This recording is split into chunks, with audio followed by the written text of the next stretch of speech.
Venezia è la sede naturale per ospitare una procura ed una corte penale europea per reati contro l'ambiente e la salute. La proposta è stata lanciata a Bruxelles dai parlamentari del Movimento 5 Stelle e dal consigliere regionale Jacopo Berti in rappresentanza dei 5 Stelle del Veneto.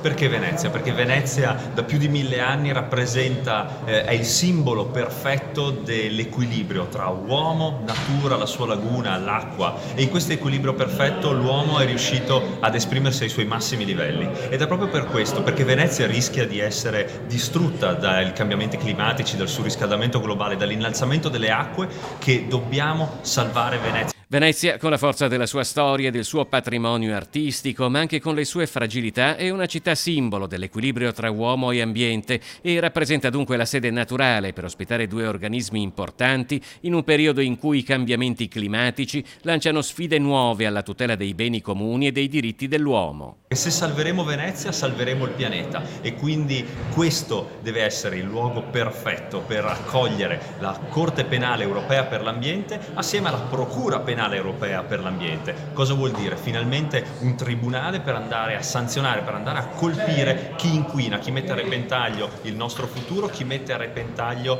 le prossime generazioni.